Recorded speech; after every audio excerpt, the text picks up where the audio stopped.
View from Cascade Head, Lessons for the Biosphere from the Oregon Coast. This event is brought to you by Paulina Springs Books in Sisters, Oregon, Country Bookshelf in Bozeman, Montana, and Madison Books in Seattle, Washington. Excuse me. Before we get into things, a couple housekeeping items. If you're having any technical difficulties, we recommend exiting and then reloading the presentation. If that doesn't work, the event is being streamed on the Books in Common Northwest YouTube page, where you'll also be able to find a recording of this event after it concludes. For any audio issues, we recommend plugging in some headphones, as that usually does the trick. A reminder also that this is a shared creative space, and we ask that everyone in attendance be respectful of other attendees. Any offensive behavior or questions will result in being kicked out of the session. This is part of a virtual event series, and we have plenty of events coming up. Next Thursday at 5 p.m. Pacific time, we'll be talking with the authors of In Case You Get Hit by a Bus, which the subject matter is not the most uplifting, but if you're anything like me, among all the other stuff going on in the world, like estate planning and whatnot is something that keeps me up at night. And this is a very user-friendly and fun guide to tying up loose ends on your home, money, health, and memories that often get overlooked. And then we do have a bunch of other fun events coming up, and you can register for those events and view a full calendar at booksincommonnw.com. We are here tonight, first and foremost, to support our guest authors and their books. And the best way to do that is to purchase the books. We'll be dropping a link into the chat throughout the show where you can do just that. And there's also a Q&A section at the bottom of your screen where you can submit your own questions and vote on other questions that you'd most like to hear the answer to. We'll get to as many of those as time allows. And with all of that out of the way, I'm going to introduce our guests for the evening and then pass things off to them. Mary Clare and Gary Ferguson have each dedicated more than 30 years to exploring the world's social and natural ecologies. Clare is a graduate professor of psychology and education, Ferguson as a nature and conservation science writer. Their individual work has now come together in the forthcoming Full Ecology, a movement devoted to the idea that we can best serve both the natural and human world by reclaiming our human nature. Bruce Byers is an ecologist and consultant who advises NGOs and government agencies around the world on forest management, biodiversity conservation, ecosystem services, and environmental communication. And without further ado, I'll pass it off to our panelists. Hey, Lane, thank you. Thanks, Lane. Thank you, Lane. It's a pleasure to be here with all of you virtually. It's very strange, of course, and I hope you're all staying healthy and hopeful in these unusual times that we've all been experiencing for a year or so. And I'm here in the East, on the East Coast, so it's getting to be sort of fireside chat time at 9:30 in the evening for me. But you know, I'm envious of you in the West who have so many great opportunities compared to back here to be outdoors in nature. I hope you've been hiking, walking, skiing, running, paddling, riding your bikes, or whatever, because of course that's very healthy and healing both physically and psychologically in these times. And I hope you've been reading a lot and patronizing your independent bookstores, your local booksellers like Paulina Springs, like the Country Bookshelf in Bozeman. Thanks very much to the Books in Common Northwest for hosting this event. It's a good opportunity for me to talk to you.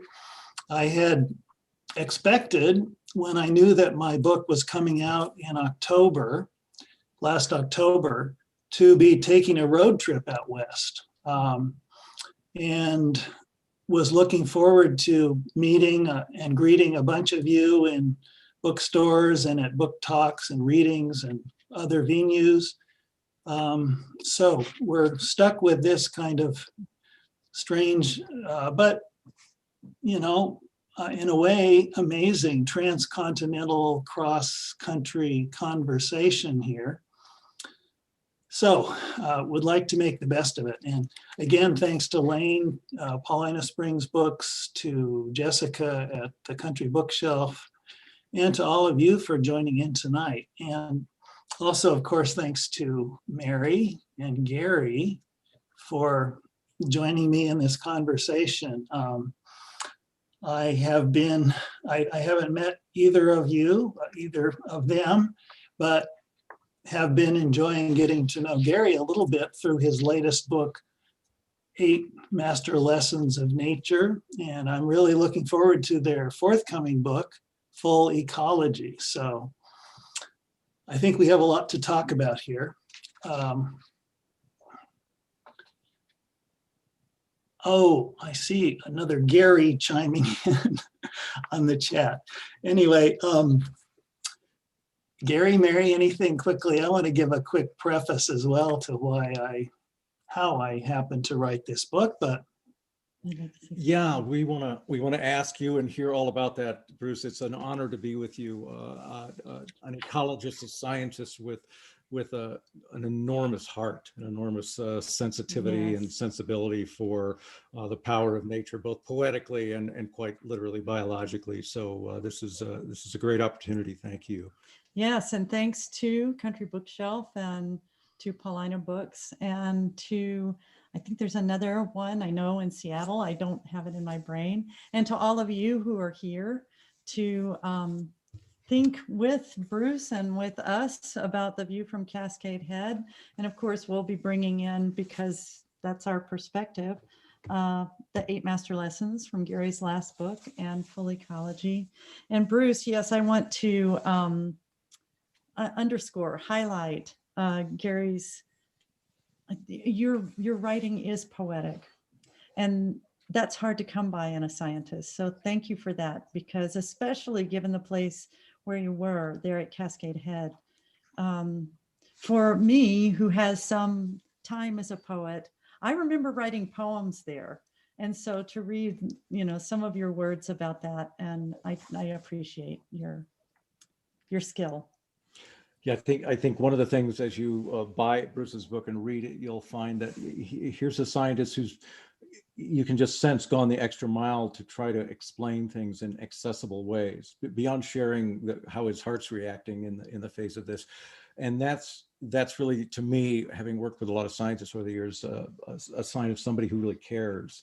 They're working awfully hard to make sure that the storytelling engages at a level that most people can access and learn from, and so thanks for that. Bruce, if you don't mind, just to throw a little wrench into the works already, tell us, before you tell us how you wrote the book, what is the view from Cascade Head? And I know you can't describe it all, but just close your eyes if you must, and remember some of this magnificent landscape for us, if you would.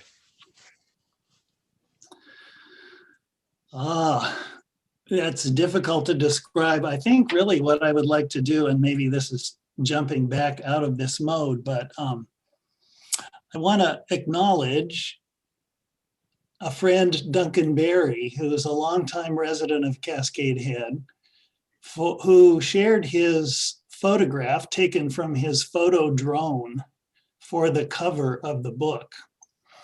And to me, in some ways, that in itself is inspiring, because it's so awesome, and sublime is a word that I've tried to describe and use in the book, an old word that was much more common 150 years ago. But thanks to Duncan for sharing that photo, because it, to me, makes me think, if I could be an eagle, I would look down on Earth and see something like that, to sort of step out of our human mindset and see the world in a different way. The first essay in this book is called Eagle's View. And I try to describe what I wanted to do in the book, saying really that the essays that follow add up to an argument that a holistic, ecocentric worldview is the required warp for weaving a sustainable and resilient relationship between our human species and the rest of the biosphere. Such an ecological worldview is what I call the eagle's view. And in the first essay in the book, I describe why I talk about the eagle's view.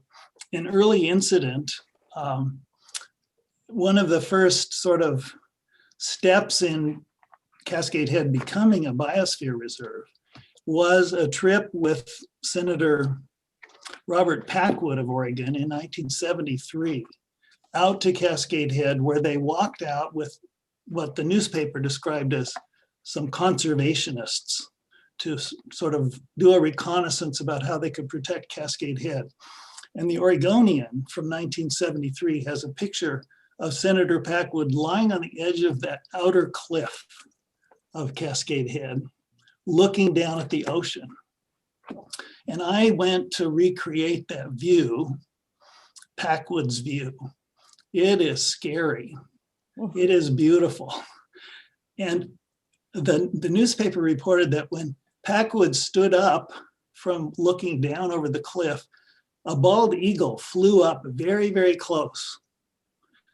And there were bald eagles at Cascade Head then, even though there were only apparently 400 nesting pairs in the US at that point, because they had all been nearly killed off because of DDT, thinning their eggshells. And someone said to Packwood, "You see, Senator, even our national bird thinks that this place should be protected."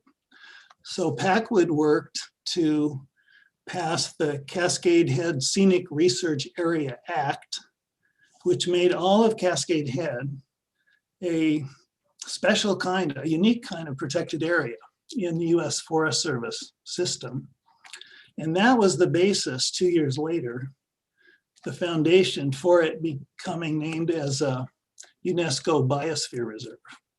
So this book is kind of centered on a biosphere concept and a biosphere reserve's point of view. And I'll talk about that a bit later. Bruce, you have just a long and storied career internationally, working on various projects, ecological projects. How did those help lead up to or inform your decision to write about Cascade Head? Yeah, so maybe back to my sort of preface about how this book came about.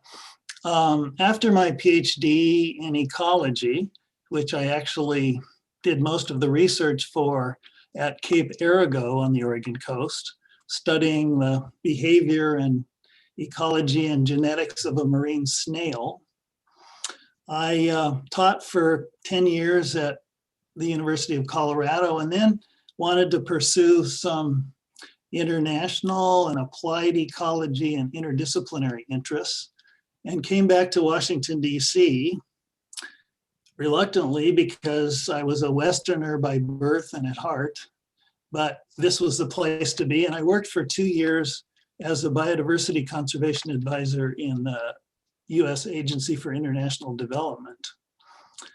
And I started going to amazing places, the Serengeti in Africa. I got sent to all kinds of places, and I got hooked on the complexities of international conservation in a development context. And I've been here ever since. That was 1992 to 94. That launched me into an independent ecological consulting career. And by now I've worked in more than 40 countries, and I've had the good fortune to work in, I think, 34 biosphere reserves in 17 countries.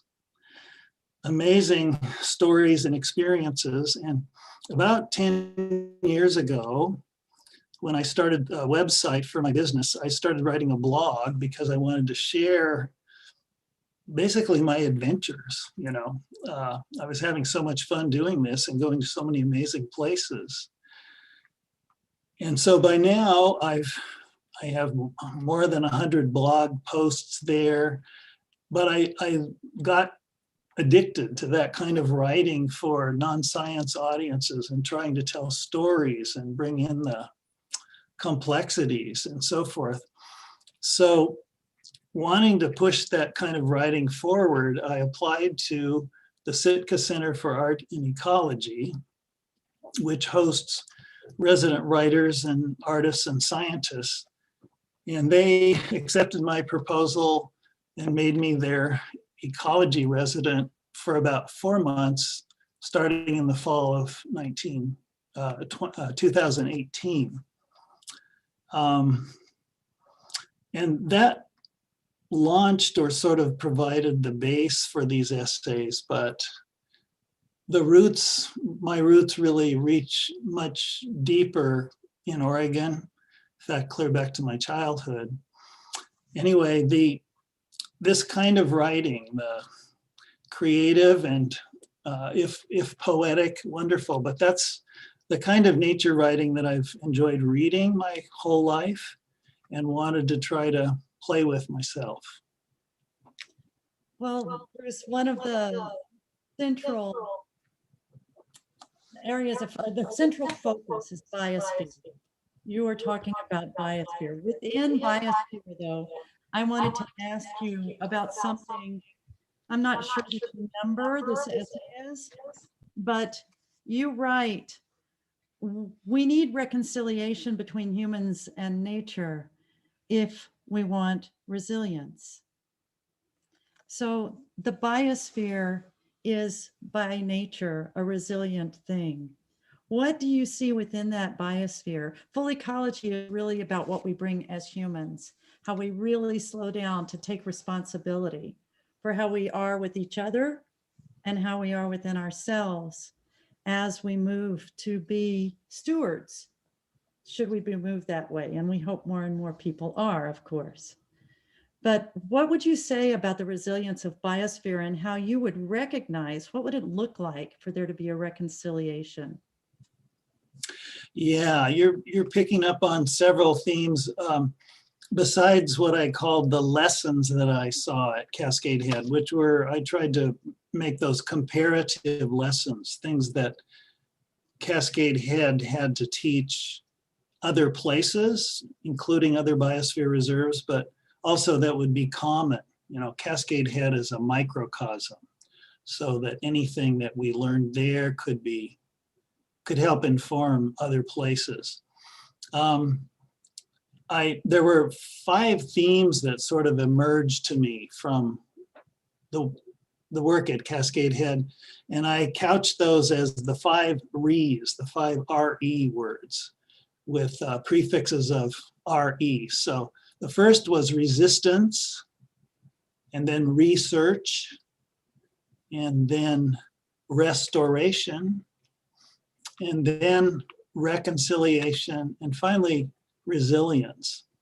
So, and those, to me, it felt like there was a kind of a progression of those things in the history of the Cascade Head Biosphere Reserve, where, you know, the early stages of its protection, for example, by Senator Packwood through his Cascade Head Scenic Research Area Act, and even before that, through Teddy Roosevelt and Gifford Pinchot, who made it part of one of the so-called midnight forests, the forest that they protected against the Oregon loggers of the day in the early 1900s. That resistance made possible a whole bunch of research, and the research informed restoration of certain ecosystems at Cascade Head, as it is done elsewhere, like Yellowstone, I think. And then people need to understand how they are situated in nature. And in some ways, research and restoration help people understand, oh, these things are going on and we're part of this, we're affecting ecosystems, ecosystems are supporting us and affecting us. So we have to come to terms with that deep embedded relationship that we have in nature. We're part of nature. And then once we do that, I think a lot of ecological principles emerge. This whole idea of ecological resilience is relatively new. People used to think of ecosystems as stable, ecological stability. I think of resilience as something like the balance that it would take someone to ride on a surfboard on a wave instead of to stand still on a rock.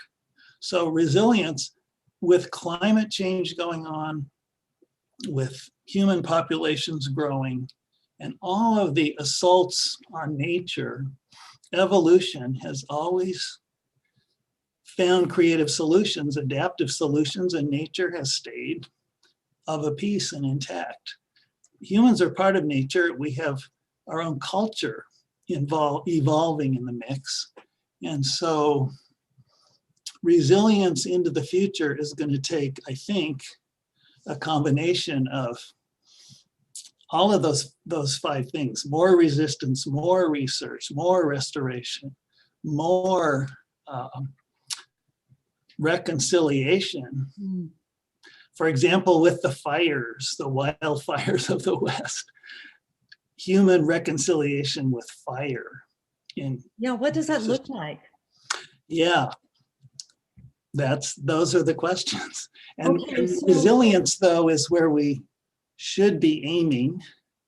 And I think this is where our worldviews, we need this library, this smorgasbord, this menu of ways of thinking about the human nature relationship so that we can evolve into this eagle's view that I mentioned of the human nature relationship for the future that will allow us to survive, because that's kind of at risk. Mhm. I think one of the things Mary and I have been heartened by with the full ecology explorations is that if you look at nature in sort of broad strokes, you can suss out these particular qualities that allow it not just to thrive or survive, but thrive as well. And connectedness, interconnectedness, diversity, often passing on of knowledge through an elder system in a lot of mammals and so forth. So while we have our own unique expressions as humans of those qualities, we are of those qualities.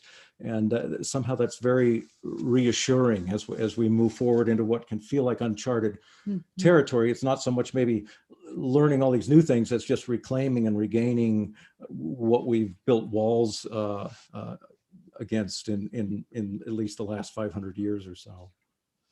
Yeah, Gary, I'm I think a congenital optimist. But there is something in ecology, ecological thought, or an ecological worldview that somehow enhances that optimism. And in a number of the essays in this book, I play with that idea. For example, sea star wasting syndrome. I have an essay, Where Have All the Sea Stars Gone? And it's basically about my love of sea stars since I was a kid, going to the tide pools at Cannon Beach with my grandfather, which is what I think actually embedded in my mind as a kid and connected me with a kind of marvelous, wondrous world, and turned me into an ecologist later. But the fact that in the early, let's see, this was not even 10 years ago, 2013, 2014, finally they started recognizing this mysterious pandemic of sea stars, and especially the one that's very visible on the Pacific coast, the ochre sea star of the mid-intertidal, which is a keystone species. It was actually the species that the keystone species concept was named after by Robert Payne at the University of Washington. They started dying, they started melting, they started having these, it was horrible. And their populations crashed with potentially amazing giant ecological implications in the mid-intertidal. A whole bunch of other sea stars experienced this. Research went on to try to figure out what was going on. At first, they thought it was a virus, actually, a sea star virus called the densovirus. But that didn't really explain it all. And then at water temperatures, higher water temperatures, potentially linked with climate change, might have explained some of it, but not really. And then all of a sudden, the sea stars seem to be coming back. We don't really understand what happened, and yet they're coming back. With gray whales, for example, a different story, we hunted them almost to extinction, the Eastern Pacific population of gray whales.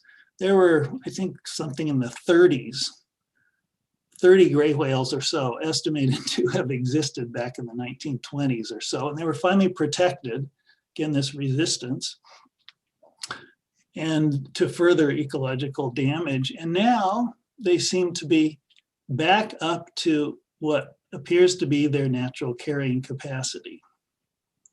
Salmon, humans have hammered in the Atlantic, in the Pacific.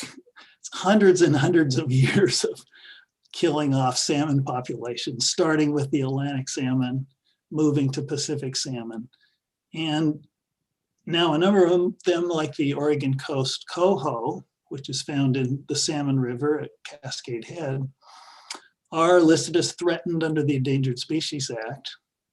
If we just give them a chance, they've been surviving for millions of years in the most dynamic environments on Earth, you know, earthquakes, tsunamis, volcanoes, everything. And it's created the radiation of species of Pacific salmon. So the diversity is driven by challenge and by evolution, and the diversity itself creates resilience ecologically. Thank you. And so that's an interesting statement right there. The diversity itself creates resilience ecologically. That's what you just said. And I am listening for what because you speak that these are the lessons for the biosphere. For the biosphere, I guess I'm being a little anthropocentric because I'm curious what you would say the lessons are for humans from the story of the sea stars and the whales and the salmon. Yeah, okay. So maybe my title is wrong. Lessons for the biosphere. Lessons for how we should live in the biosphere, how we should behave in the biosphere. Lessons for our actions to help the biosphere retain its resilience so it continues to let us survive on a dynamic planet. So these are really lessons for people, not lessons for the biosphere. Lessons about the biosphere. Oops. No, No, it works. it works fine. I'm just going forward. I'm really fascinated by, for example, Bruce, I was thinking, I can't get the image out of my, or the image is quite lovely, of you being with your grandfather and playing around in the tide pools. And it's unlikely that you can remember the very first time, but somehow that experience has led eventually to a life's career in ecology. And so I wonder for you, you did write a bit about your children, looking at tide pools too, as I recall. But I wonder about what you have found over the years. This is kind of a hard question, but what you have found, the impact of your attention to the biosphere. What's the impact of that been on the way you are with other people?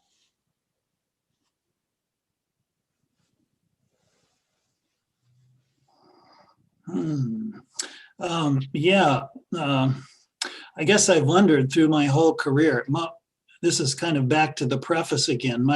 Most of my writing has either been academic scientific writing, publishing about my research, or for my whole career now as an independent international ecological consultant has been sort of gray literature, reports to US aid, to the US Forest Service international programs, to the US Fish and Wildlife Service, to World Wildlife Fund, et cetera, my clients essentially. And I've wondered, has that made a difference? Has that kind of writing or that action made a difference? I have a few examples where I think maybe it did, but this kind of writing that I've tried to do here, I'm hoping reaches a wider audience of people who are curious, people interested in nature, people interested in science, people interested in the human-nature relationship, people interested in human-nature psychology, essentially. Mary, that's for you. For me, it's really a question, the question about the human-nature relationship is a question about the meaning and purpose of our lives. Yes. And so this really, the eagle's view to me is the quest for the eagle's view is a quest for the meaning and purpose of my life. And I think of every human life too. It turns out that Cascade Head was a vision quest site for the Mcchesney band of the Tillamook tribe. And this was first identified by Franz Boas, very famous, of course, German-American anthropologist, who actually— Excuse me, it was first identified by Europeans, by Franz Boas, because obviously those people had identified it all along. Yeah. First called to our attention as a vision quest site by Franz Boas. The white people, okay. So, of course, they knew that, and he found this out through he was actually studying the Salishan language, and the Mcchesney people, the Tillamook group, were the southernmost speakers of the Salishan language group on the West Coast. And Boaz was collecting, he actually lived in a house with a resident near the mouth of the Salmon River, just below those slopes of Cascade Head in 1890 for the summer, talking to an old Mcchesney man, taking notes on myths and lore and stories and so forth. And this guy told him the story about how they used to go up there to have visions. So again, to me, this is a connection, a looping back in time and to other cultures of looking for this vision of the meaning and purpose of life and the meaning of humans in relationship to nature, because that's where we are, as Gary Snyder said, nature is our home. We're not different from nature. Right. And so that's a lot of these essays for me are trying to play with those ideas. Yeah. Something somewhat related is a point you've made about the perceptions, the modes of perception of artists and scientists. And I'd love for you to talk a little bit about that. We've read and come to understand that there is a certain similarity of attentiveness and present moment focus and awareness, which is a wonderful skill to have no matter what you're up to in your life. But could you say a little bit more about your thoughts on the modes of perception that artists and scientists share or have differently?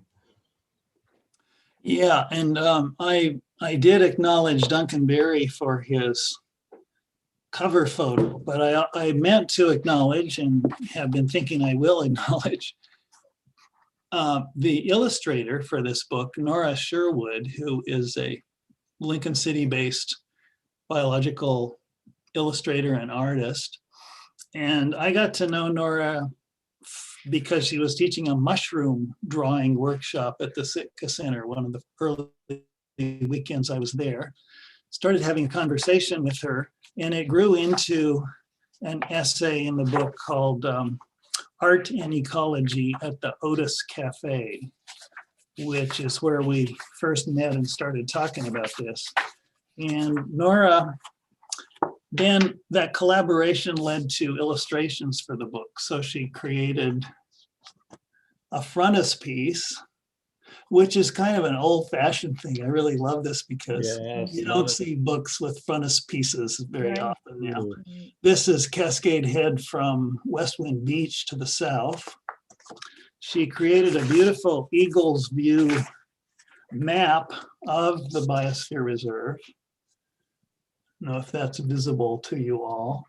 Mhm. And then chapter heading illustrations for the 15 chapters. So here is Eagle's View. And basically, that essay explores this relationship that you're talking about. Maybe, Gary, I would read a paragraph here from that chapter. And, you know, this may be controversial, but it's a point that I've tried to explain in a bunch of other writing as well. In fact, scientists and artists are very similar in their modes of perception and methods of working.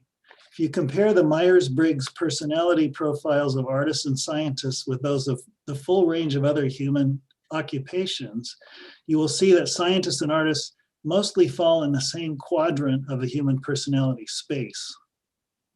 The commonalities are that artists and scientists observe carefully, but seek underlying patterns below the surface of sensory information, which they then abstract and represent symbolically, whether in hypotheses, paintings, or poems. For an artist or an ecologist, the underlying pattern is where the meaning lies. Yes, well said, well said. Yeah. And then they Anyway, add to Nora, putting it into a thanks to story. Nora for that. And it's an interesting and complex topic. I've been fascinated by the Hudson River School of Painters and their old views about how important art is in nature perception and nature conservation, nature appreciation. Some of the old ideas, for example, of Thomas Cole, who was also an essayist, about the importance of what he called American scenery, in opposing, in a sense, the manifest destiny, destroy the environment for human benefit that was rampant at the time, especially under President Andrew Jackson, who Thomas Cole hated. But all those ideas that led through, from Alexander von Humboldt through the Hudson River School of Painters, Frederick Edwin Church, to the writers, you know, Thoreau, Emerson, Thoreau, Muir, John Burroughs. I try to trace some of that history too, because I think there's a lot of important deep thinking in our American environmental philosophy and writing that we haven't really implemented, haven't really grasped, and we haven't, people still need to understand that trend, and we still need to, I think, implement that trend, because somebody like Thoreau was definitely working toward the eagle's view. Really, really. Walden is so amazing. So with those classics, and with the persistence, unfortunately, of thinking like manifest destiny, what is your next question? What will you investigate next? Well, this question can be a multi-lifetime practice, I think, you know. I started out with, and part of it for me, the adventures, being in nature, feeling nature all around you. And I know you both, but Gary, certainly from all your books, Gary, reflect this well. But the epigraph that I used for the Eagle's View chapter is from Gary Snyder's old book, The Practice of the Wild. And he says, the wild requires that we learn the terrain, nod to all the plants and animals and birds, ford the streams and cross the ridges and tell a good story when we get back home. Yeah. So that's what's been fun for me to try to do. Snyder didn't say, and all the people. And for me, what has been so fun too, and this is why I love my consulting work as well, but when I was at the Sitka Center as their ecology resident to do this project, I interviewed more than 50 people who were residents, the old conservationists who had helped, do the resistance that protected this place, current managers of the national forest lands there and the marine reserve and so on. So talking to all those people, getting all their perspectives and sort of feeling the at least potential, but still unrealized potential of collaboration and collaborative power, how we could take that so much farther. Mm. For me, the biosphere reserve concept could be an avenue for taking that collaborative power farther. And I think at Cascade Head, the organization to create a place that's a laboratory and a model for a resilient human nature relationship, the potential there is amazing, but it's still, in the fledgling stages. There's so much more work to be done there. So I want to keep in touch with that place, but my next idea is to visit all of the biosphere reserves on the North American Pacific coast and try to look for comparative lessons from all of those. Mostly it would be just a fun trip. I've spent a lot of time, actually, several trips to the El Vizcaíno Biosphere Reserve in Baja in Mexico, which is where the gray whales from Oregon and up and down the Pacific go to calve and breed in the winter. So that's a biosphere reserve. And then the whales go, of course, clear to the Bering Sea, but they pass through 7 other biosphere reserves on the US and Canada coasts on their way. So there's a lot of potential for more stories, I think, to tell. Bruce, I'm going to slip back into it, somewhat of a nuts and bolts question, just to make sure everybody is understanding. The biosphere you refer to, and you say this in the book, of course, it is just a thin apple skin on the apple, 8,000 mile diameter apple with about 12 miles of skin, and that's where life happens. So how is it that the biosphere reserves are selected per se? What's so unique in the great ring of the biosphere about these places that make them the first order of business when it comes to saving the best of what we have left? Well, they're part of one system that's trying to do that. And of course, they're not the only system trying to do that. But for me, they're part of a global system, which is interesting. And the history of this concept of the biosphere actually reaches back to a Ukrainian geochemist named Vladimir Vernadsky in the 1920s, who wrote a book called The Biosphere. And he actually wrote it at a time when nationalism, National Socialism, fascism was arising in Europe. And he did it, I think, as a way of a counterbalance to that, saying, no, the earth is a whole. We can't break into countries. No. And it wasn't until the late 1960s that UNESCO, the United Nations Educational, Scientific, and Cultural Organization, picked up that theme and held a conference called the Biosphere Conference in 1968. And that was the first time that concept, the word biosphere, had been used in international negotiations and deliberations. In 1976, then, the US decided they would essentially marry a bunch of research sites that had been supported internationally as well and nationally into this UNESCO network of biosphere reserves.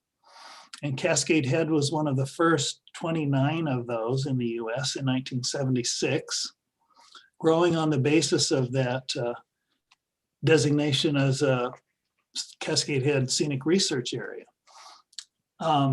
It seemed to be a place where you could look at biodiversity, ecosystems, human benefits, human needs, human activities, and try to make sense of the picture. So we had 29 of those sites chosen in the US in 1976. That program has grown now. There are, well, it's a long story, but there are now more than 700 of those sites worldwide. And I think all of them have grown first on the basis of resistance. They have to be places where there's some nature left. And they're often places, especially the US sites, are places where there was research. And many of them are places where there has been restoration. So they're building this model of how can we learn to move toward human nature resilience and sustainability. Great, thank you. I see Elaine back there. Yeah, I am back, and I have a couple questions myself, and if anybody in the audience has questions, feel free to drop them down into that little Q&A bubble down here at the bottom, and we'll get to them. And so this is going to lead into a question that you both can, all three of you can riff on any way that you want, but you know, I am so grateful that all of you have spoken about kind of this like holistic approach and writing in an accessible way, because I think, and also acknowledging the value of story, because there, in my mind, there really is no greater story than that of nature, which I think unfortunately is something that's lost on so many people. And so Bruce, we can start with you, but I'm curious if you think how should I phrase it? The science community as a whole should shift its discourse and the way that it communicates some of the things that it is trying to communicate. Do you feel that there is a need for that to shift and evolve to bring more people into the fold, as it were? Oh, I think so, yeah. And this has been, I don't know, another quest of mine, I think, is to try to explain scientific concepts in terms that are understandable to most people and accessible and interesting and that grab them. And this is where the sort of art and science interface comes in, I think, too. And there is a lot of interest and attention in that. I've, for several years, been on the Public Affairs Committee of the Ecological Society of America. And one of the things that the Ecological Society of America is trying to do is to expand its reach, of course, into public policy, but also into all kinds of other careers besides science careers, in a way. And I think the communication side of things is super important. We have this long history of nature writing, of course, and that's another thing we, in a way, have forgotten.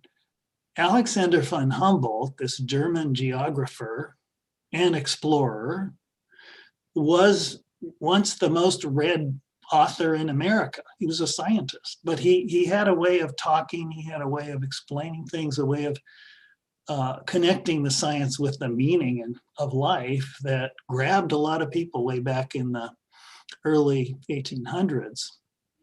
And so you have these models of scientist writers. Thoreau was a good example. Muir was a very excellent ecologist and geologist, but also a good writer. So you have this history, legacy that I think a lot more of us need to try out. Yeah, and for me, it's just fun to try this out. And but I hope it reaches people too, because everybody, we need a society that's ecologically literate, or we're doomed. So. And Lane, even in the social sciences, those disciplines have gone into writing in ways where they're writing in insular sort of language to each other. And so what Bruce has done with the view from Cascade Head is to make it more available to everyday readers. My bias has always been like, why even do social science if it's not for people? If it's not going to benefit the people.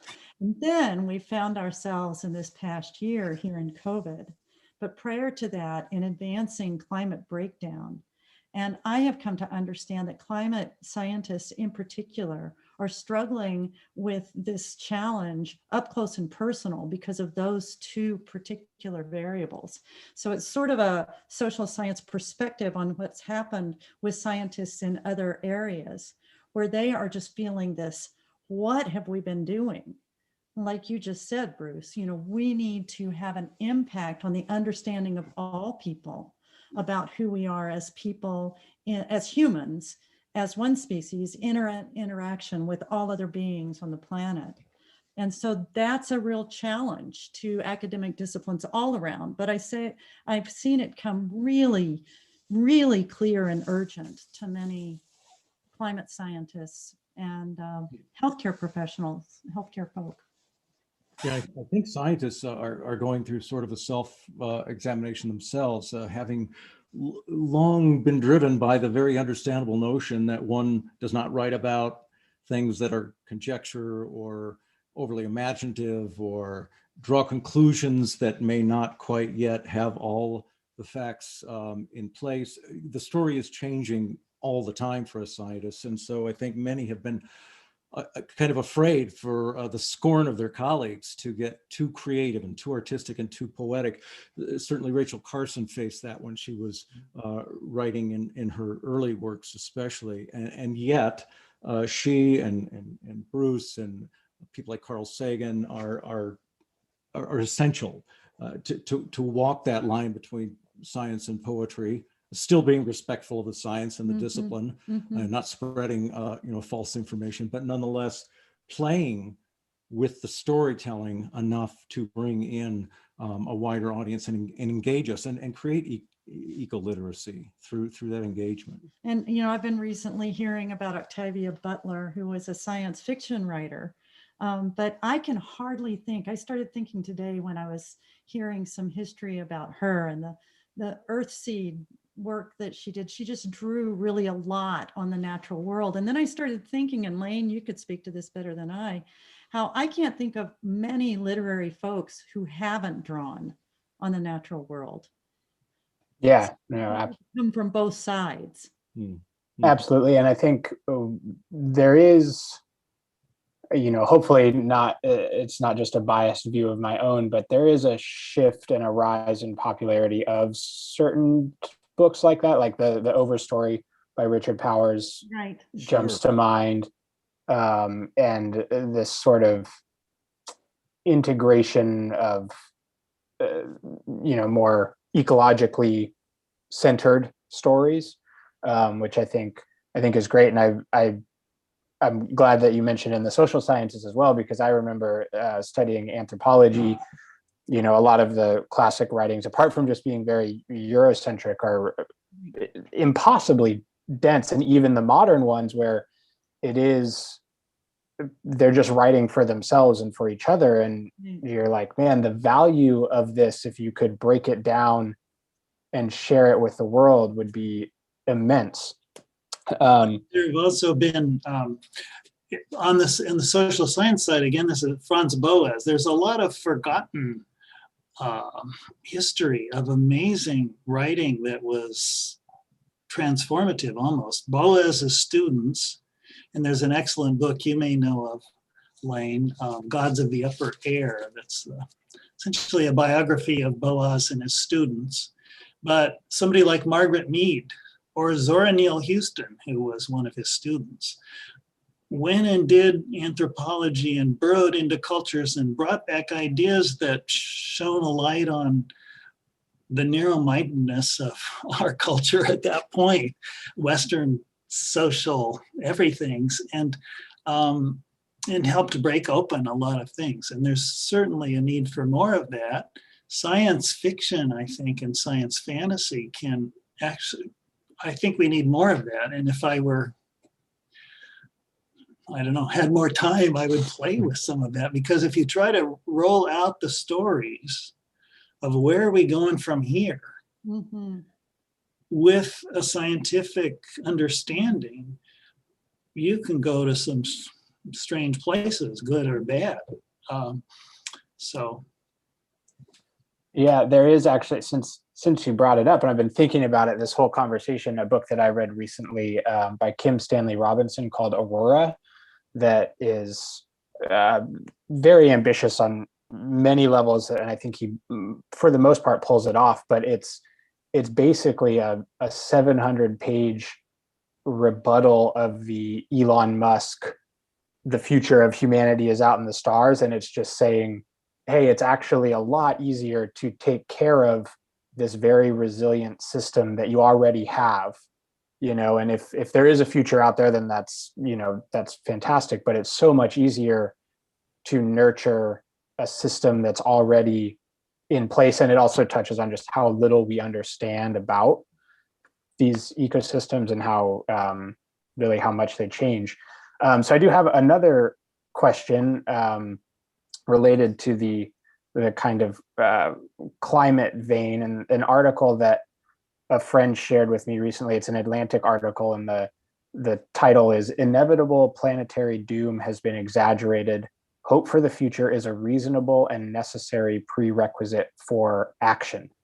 And Bruce, starting with you again, I'm curious just what your thoughts are on that idea.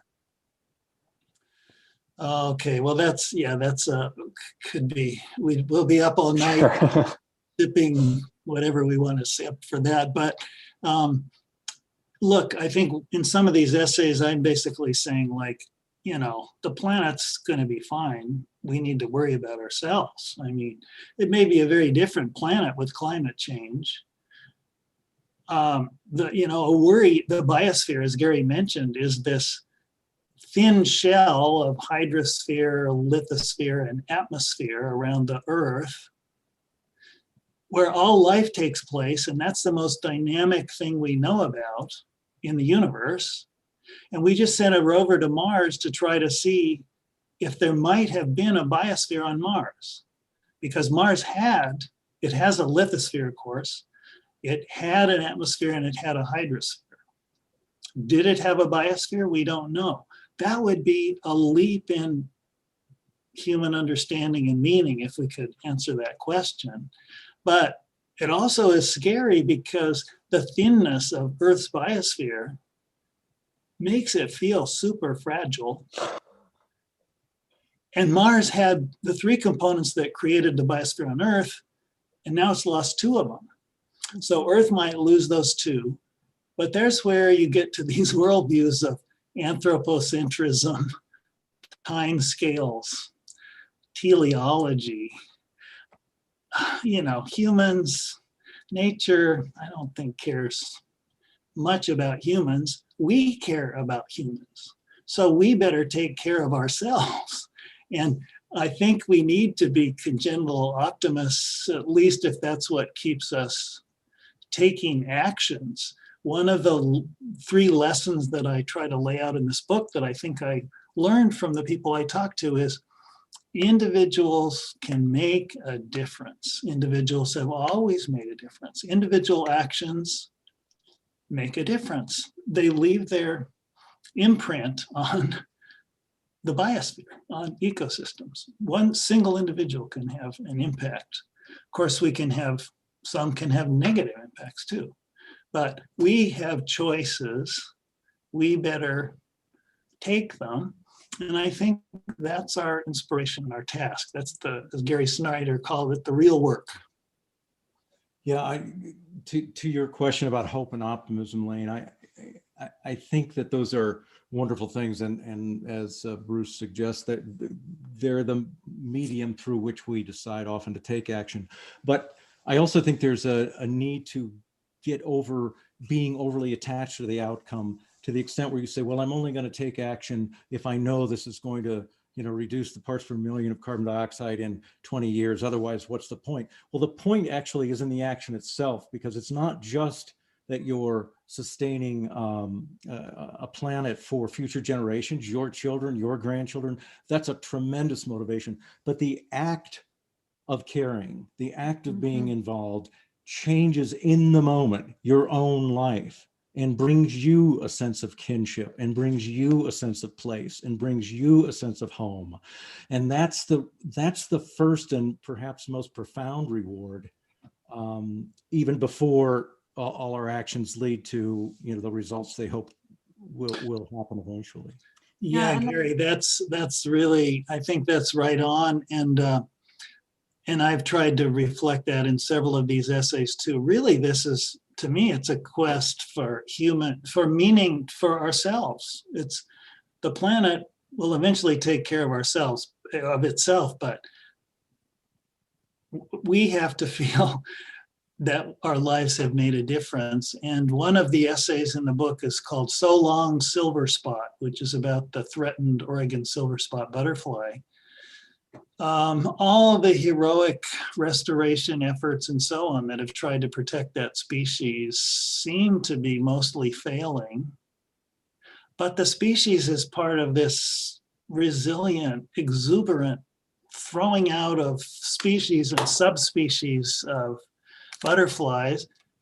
Butterflies are going to be fine even if that subspecies goes extinct. But we go out there and we do controlled burns, and we plant seeds, and we whack down invasive species to try to protect the butterfly. That's for us, and that's good. That's I think what we should do. We have to do. Well, yeah, and as we've come to in full ecology, what's really vital here from our perspective is that cultures begin to change. If we're going to have the kind of view that it's just doomed, give it up, we're out of here, we're probably not going to be very creative in what we do. So the optimism, back to what both of the gentlemen were saying, is important. Another really crucial thing is to do everything we can, not just with our words, but with our experiences and our feelings, to shift so that our first thinking comes from connection instead of from what about me, or even what about my species. What if our thinking was from our connection with all beings, from this kinship with all beings? Even if our species doesn't make it, don't we want to, and with purpose, have as our purpose to live from the kindness and the care and the best that our species has to offer? So that is really the invitation, is, are we able to shift human sensibility back to being able to think from connection first, not just in theory, actually? Yeah, I love that idea, and I think it's a great, hopefully we can shift to that perspective. I think on that note, we can sort of begin to wrap things up. If any of you all have anything that you'd like to add as we sort of head out and head towards our Fridays and our weekends. Thank you for your work, Bruce. Thank you, Bruce.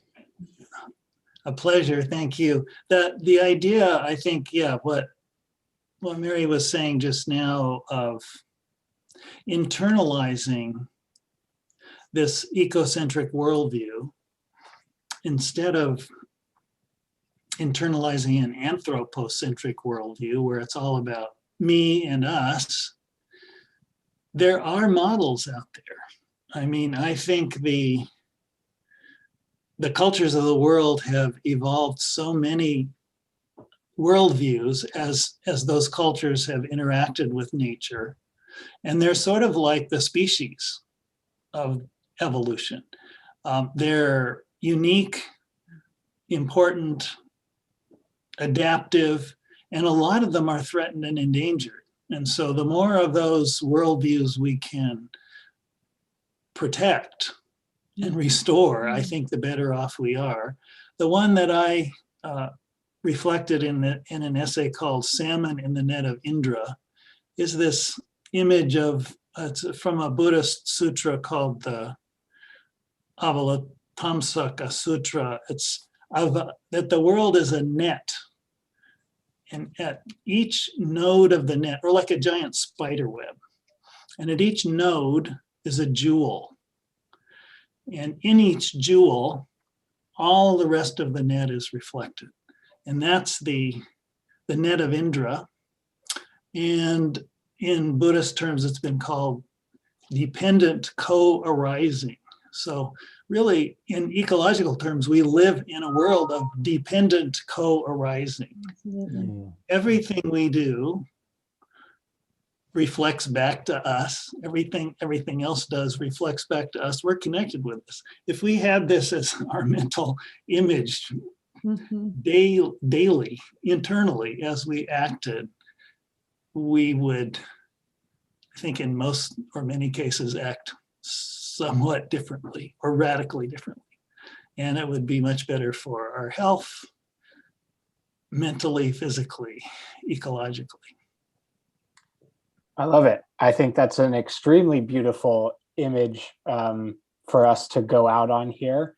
And I just wanted to sincerely thank all three of you for joining us tonight, and for everybody else who attended and chimed in on the chat. There are links there in the chat to purchase and pre-order our panelists' books. And you can also go to booksincommonnw.com to do that as well. And we will see you all next time. Thank you again, everybody, for joining us. Thanks very much. Good night. Bye.